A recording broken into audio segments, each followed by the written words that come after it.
Not even joking, this show is probably the best piece of Fantastic Four media we have to date.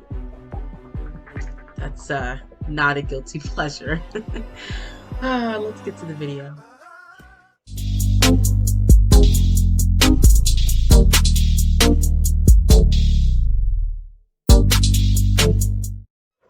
Hi guys, happy Monday. Happy Monday. It is a nice day outside. I hope everyone's having like a good day, decent day, right? Today, I wanted to talk about a show that I don't really hear a lot about. I don't hear a lot of people talking about it. I don't know if people even know that this show exists, but I feel like y'all need to know that it exists, and like please go watch it.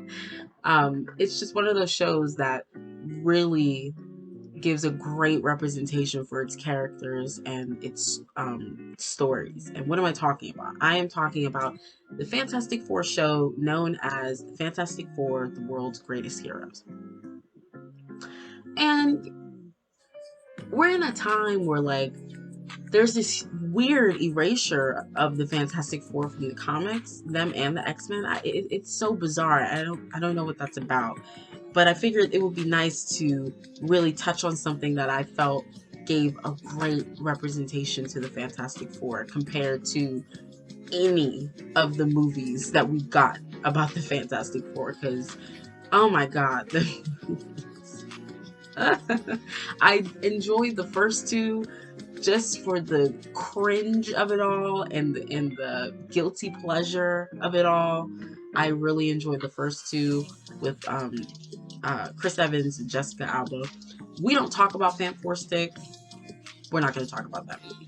That is, um, but they just don't give a great insight into who the Fantastic Four are and why they're so important in Marvel Comics. They don't. They really don't. Like, if you wanted to introduce someone to the Fantastic Four, I wouldn't recommend you show them these movies. I wouldn't. I really wouldn't.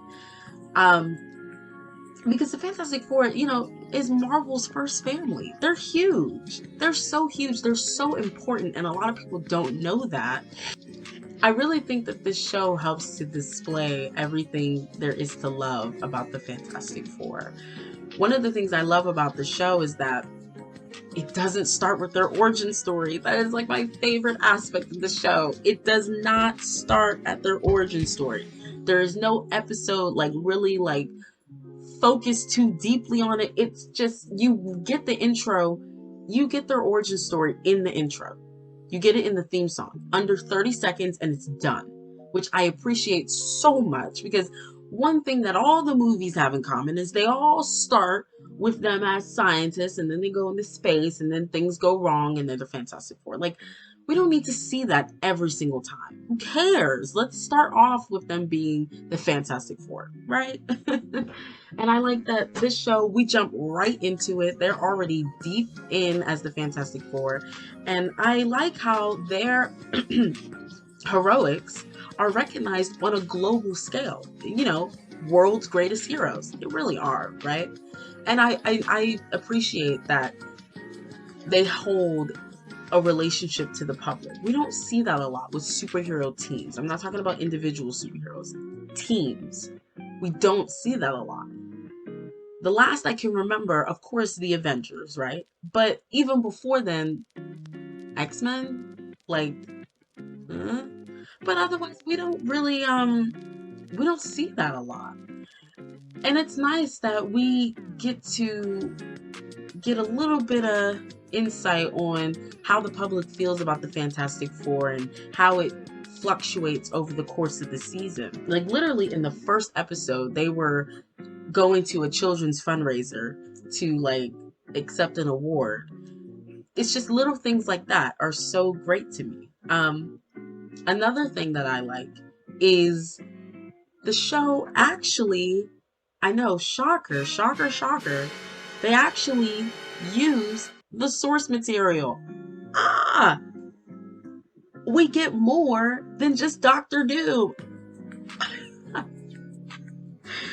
Oh, that's the one thing that infuriated me about all the movies. They all use Doctor Doom. Every single one of them. They tried to do something different with Silver Surfer, and what happened? It rerouted back to Doctor Doom. They tried to do like Galactus as a cloud. I was like, okay, just stop. I'm so glad in this show we get so many diverse villains that are actually a part of the Fantastic Four's Rogues Gallery. Like, we have the Puppet Master, we have Mole Man, of course we have the amazing Doctor Doom, we have Ronan the Accuser, the Skrull, the Kree. All of these villains in one season, plus more. And none of it feels cluttered. None of it feels like it's too much in one season. It all feels evenly spaced out, and I really like that. Because you really get to see who the Fantastic Four battle on a semi-weekly basis. And it's not just Doctor Doom. Oh my god. Another thing I like is all the cameos that they have. Like, a bunch of heroes have worked with the Fantastic Four, and you get to see that in this series. Like, we have Iron Man, She-Hulk, the Hulk, and that's just to name a few, because those are the ones that come to me off the top of my head. Literally, She-Hulk was a temporary member of the Fantastic Four. I don't know if a lot of people know that, but she was a temporary member. So the fact that they even talked about that was great. I was like, oh. And this is back when I first watched it, when I was a kid.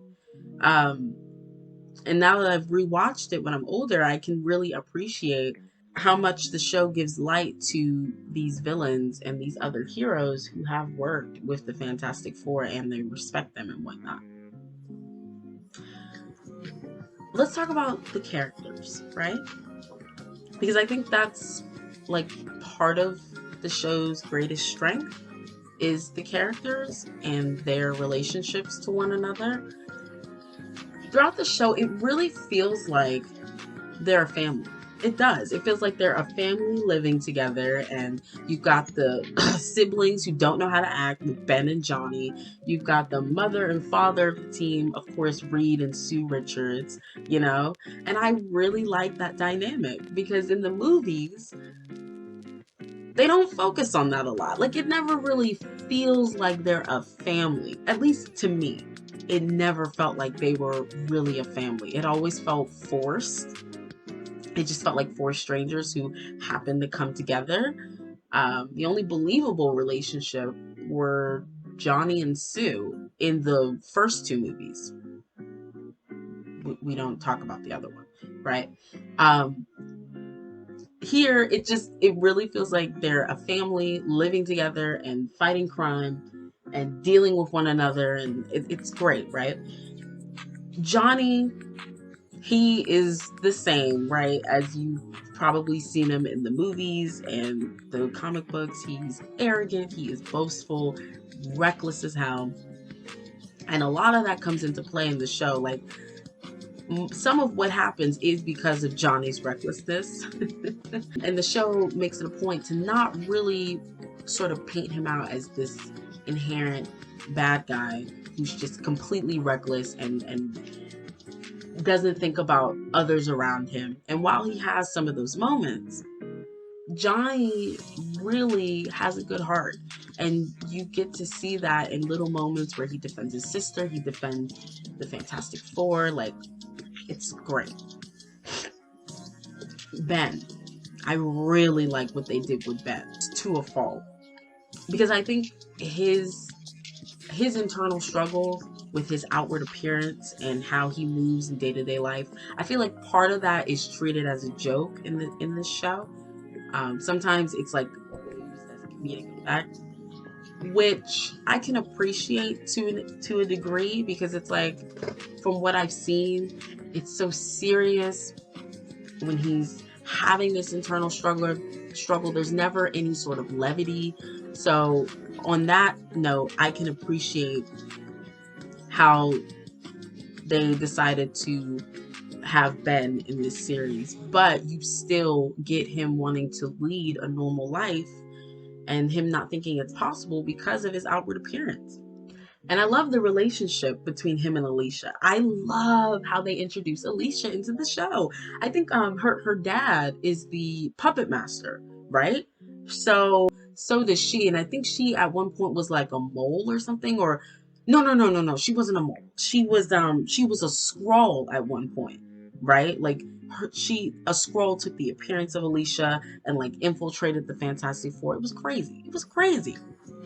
But I like how they introduce them, and they're so cute. I will always love Ben and Alicia. They are so cute together. They are so cute together. So cute. Let's get to Miss Sue Storm.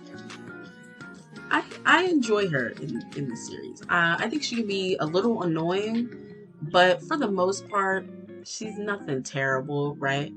I love the relationship that she holds with Johnny and how she never gives up on him, ever. Never gives up on him. Because, like, that's your brother. And even though he's reckless and he can be extremely irresponsible with his powers, she never gives up on him. She's like, maybe one day he'll get it together a little bit. But she's always there to scoop up his messes. And even beyond that, she really is the mother figure of the team. She keeps everyone in line, keeps them focused. And I love how they, expand upon her powers, because Sue Storm is very powerful. Very powerful. But you don't often see that portrayed in the media. You don't. So in the show, it's nice that we get to see different levels to her powers. And at her best, man, she will knock you the hell out. She will knock you out and possibly kill you if she were angry enough. Let's talk about Reed Richards, right? He's definitely characterized like he is in the comics, and even to an extent some of the movies. He is all about the science, all about the work. He's in that lab 25/8 on any given day, right? Like, Reed will get so lost in his experiments that nothing else matters. Nothing else matters, which can be a huge problem. And it has been a huge problem in the comics. But I like how it's not to the point where it's almost neglectful. Because in the comics, he was really neglectful, like even almost abusive towards Sue, because of the fact that he's just so about his work and not about anything else, And I like how in the show, Sue really keeps him grounded, like really calls him on his shit. Like, she will give him a look and that's it. He'll be like, oh, right, sorry. Because he can be just so insensitive with what he does and what he says. And he's the type of person where he doesn't realize that it's insensitive until someone's like, yo, why the hell would you say that to me? Like, what are you doing? So I like how, Reed is not a complete asshole in the show, because he can definitely be one. Absolutely. Let's see. I love the art style of the show. I do. I think it's very unique. They're everything's really sharp. Like, Sue's head is so sharp. Her neck will cut you if you get too close. Everything's super sharp, but it's very detailed, and I like the color. It's very colorful. I'm so used to seeing things being devoid of color, so it's nice that the saturation's up a little bit in the TV show. I definitely enjoy that. What else is there to say? I feel like I've talked about everything that concerns the show. I don't want to spoil anything, so I don't want to get too deep into like some plot lines of the show. So, editor's note, something I forgot to mention that I really like about the show is that we actually get to see the Fantastic Four be the Fantastic Four. We actually get to see them being heroes and using their powers and being outlandish, something that is very much missing from all of the films. Literally, in the first Fantastic Four movie, them having their powers and using them is a montage, and we don't ever see them save people. I think it's like the same thing in the second movie. We see a little bit of it, a little bit more in the second movie, right? Then Four Stick, that is, I'm pretty sure that's completely glossed over. Like, wow. So it's nice that the Fantastic Four get to actually be heroes. I think that's it. I think that's all I have to say on the show. Give the show a look. It's on Disney Plus. It's one season, like 26 episodes. It has like a great storyline. You get a nice little morsel of all of these Fantastic Four villains and the heroes they work with. So yeah, I would recommend it. But you know, everyone is different. That's it. That's pretty much all I have to say. Thank you guys for watching. Thanks for listening. I will catch you guys later this week.